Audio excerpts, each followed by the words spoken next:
Olá, quarto ano, tudo bem? Ó, tem uma amiga nova aqui para as nossas aulas, tá? Vou usar mais nas aulas de matemática, português, tá? Para poder explicar regras, algumas contas, tá? Vou ter agora o apoio de uma lousa, então, para poder ajudar a gente nas aulas. Bom, a aula de hoje é história. E o capítulo 3, né, a unidade 3, ela é uma continuidade da unidade 2. Então, na página 68, ele vai falar sobre os primeiros grupos humanos e o nomadismo. Vamos entender, então, o que é o nomadismo, o que é ser nômade, tá? A gente já viu que os primeiros grupos humanos, eles vieram lá da África, né? A humanidade começou na África e aí fez uma grande migração até chegar à América, mas passaram pela Europa, Ásia, passaram ali o Estreito de Bering, passaram na América do Norte, foram descendo até chegar na América do Sul. Tem também a teoria das navegações, que eles foram navegando, né, da Ásia até a Oceania e da Oceania para a América do Sul, tá? Tudo isso aconteceu há aproximadamente 100 mil anos atrás, tá? Muito tempo. Isso aconteceu, gente, a migração aconteceu não porque os seres humanos quiseram, tá? Porque eles precisavam mudar de lugar, ok? Eles eram nômades porque eles viviam procurando alimento, eles viviam procurando alguma forma de se sustentar e também de sobrevivência, tá? Então, o que eles faziam? Eles sobreviviam da caça, né? E da colheita de frutos. Então, se eles ficassem ali numa região, coletavam os frutos e caçavam os animais, chegava uma época que não aparecia mais animais e não tinha mais frutos nas árvores. Então, o que eles tinham que fazer? Mudar para outro lugar para achar mais frutos e mais animais para caçar. Por isso que eles eram nômades, eles não viviam então em um lugar só, eles viviam mudando. E isso acabou gerando essa migração do ser humano, essa grande migração até chegar nas Américas, tá?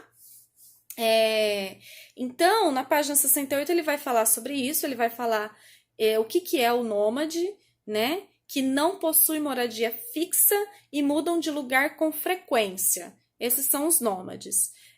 Os povos, então, antigos sobreviviam da coleta de frutos e da caça de animais, ou seja, eles não produziam o próprio alimento, não tinha ainda a agricultura, né? De chegar e falar, comi esse fruto, vou pegar a semente, eu vou plantar para ter outro. Não tinha isso ainda naquela época. Então, por isso eles iam mudando para poder procurar mais alimentos, tá? Esses primeiros grupos humanos, eles são conhecidos pelos pesquisadores como grupos caçadores ou coletores, ok? Bom, na página 69 tem uma atividade que é a seguinte: são duas fotografias, tá? Fotografias de duas famílias. Essas duas famílias são nômades, já fala aí na legenda. Uma foi tirada em 1890 na Noruega e a outra foi tirada em 2011 no Tibete. Ou seja, ainda hoje existem famílias nômades, ainda hoje existem grupos humanos nômades, tá? Em menor escala, mas existe. A primeira pergunta: o que as duas famílias têm em comum? A própria legenda já vai falar para vocês. As duas famílias são nômades, ok? Elas não têm moradia fixa. O que as duas famílias têm de diferente? Bom, analisando a foto, a principal diferença que a gente consegue ver é em virtude da época que eles vivem. Então, provavelmente vocês podem falar sobre o tipo de roupa deles, a época em que eles viviam, tá? De repente, os animais que os acompanham, enfim. Então, vocês podem falar. A diferença também é a região, né? Um está lá na Noruega e o outro está no Tibete, tá? Então, são países diferentes também. Vocês podem falar disso na diferença, tá? Com base em seus conhecimentos sobre o nomadismo, levante hipóteses sobre a razão pela qual essas famílias moram em barracas ou tendas. Pessoal, vamos pensar um pouco. Se uma pessoa vive mudando, para que ela vai ter uma casa de tijolo? Então, por isso, eles carregam as barracas com tendas. Então, quando eles vão se mudar, o que eles fazem? Fecha a barraca, fecha a tenda deles, recolhe tudo, põe tudo numa malinha, Eles fazem... Ah, é tipo um enrolado com a tenda e com o arame. Não é arame. Ai, fugiu a palavra.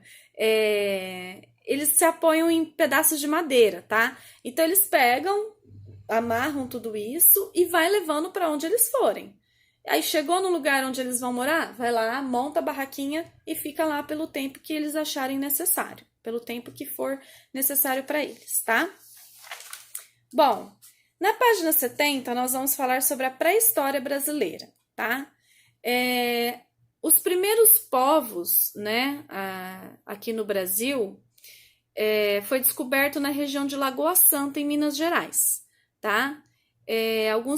Teve um pesquisador em 1843 que descobriu aí vestígios de seres humanos pré-históricos nessa região. E aí, naquela época, eles calcularam que fazia aproximadamente 10 mil anos que já existia população no Brasil, tá? Só que em 1970, outros pesquisadores concluíram que, na verdade, fazia um pouquinho mais de tempo, já fazia 11 mil anos que já existia humano, né, a população aqui no Brasil, aqui na nossa região, tá? Eram povos nômades, tá? Vieram com a grande migração, vieram desse processo de procura do alimento, então eles não tinham moradia fixa também. Esse grupo, né, foi encontrado em Lagoa Santa, mas provavelmente já tinha viajado de diversas regiões aí, tá? E olha só que interessante, eles descobriram isso através de um fóssil também de uma mulher, tá? E esse fóssil foi chamado de Luzia. Então, o fóssil aí, o vestígio, né, humano mais antigo encontrado brasileiro é a Luzia, tá? A Luzia, o grupo dela já é um grupo de seres humanos que sabiam dominar o fogo, construíam ferramentas de pedra e possuíam o costume de enterrar seus mortos, que foi o finalzinho do capítulo 2, finalzinho da unidade 2. Então, o que a gente viu lá na unidade 2? Que os seres humanos que viviam na África, eles foram aprendendo tudo isso. Então, quando eles chegaram na América, eles já sabiam fazer tudo isso. Já sabia trabalhar com fogo, já sabia fazer seus objetos com pedra lascada, tá? E também tinham aí já os costumes de enterrar os mortos, naquela época ainda por questão de sobrevivência, para não atrair um mau cheiro, não atrair animais ferozes, tá? E a gente vai ver por que eles tinham essa preocupação lá na página 72, daqui a pouquinho a gente vai ver isso. Bom, e olha só, esses nômades que viviam aqui no Brasil, eles não viviam em cavernas, tá? Eles preferiam ficar ao ar livre, em regiões próximas a riachos, nascentes de rios e riachos, tá? Então, porque a nossa fauna, né, a nossa flora, nossa vegetação brasileira sempre foi muito rica. Então, eles preferiam ficar aí na beira de riachos que tinha água, né, para poder se hidratar. O Brasil sempre foi um país quente, mais quente do que era, vamos supor, América do Norte ou Ásia, né, que eles passaram por lá, Europa.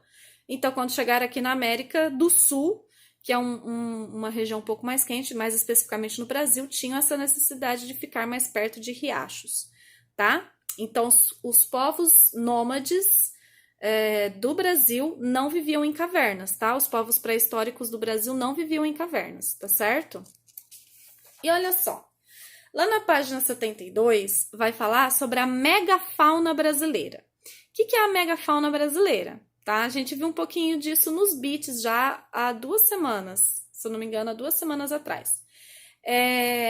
Eram animais gigantes que viviam naquela época, tá? E que o homem não conseguia lutar contra eles sozinho.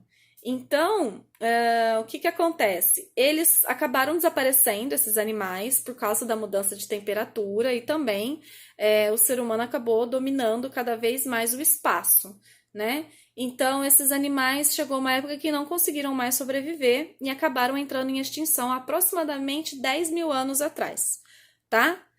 E aí entra a tarefa de vocês. Vocês têm no material complementar, na página... Deixa eu ver aqui dos adesivos. na página 195. Aqui, ó. São esses 6 adesivos aqui, tá? Na página 195. Vocês vão colar eles aqui na página 72 e 73, tá? Tem a descrição do animal e aonde vocês têm que colar cada um, tá certo? Tem o tigre dentes de sabres, preguiça gigante, xerinonitério, não sei, vou ter que estudar esse nome. Gliptodonte, mastodonte, esse é um pouco mais conhecido, ele é semelhante ao mamute, tá? Parente do mamute. E o toxodonte. Então, ele tem as definições de como é e as características de cada animal, vocês vão procurar nos adesivos e vão colar, tá bom? Depois, na página 73, tem uma atividade que era para fazer aí, converse com seu colega, pesquise um animal que está em risco de extinção no Brasil. Infelizmente, não temos a oportunidade de conversar com os colegas, então o que vocês vão fazer? Vão fazer a pesquisa individual, tá bom? Bom, espero que tenham gostado da aula de hoje. Mais orientações tem na descrição aí da atividade, tá bom? Beijos, uma boa aula e feliz Páscoa!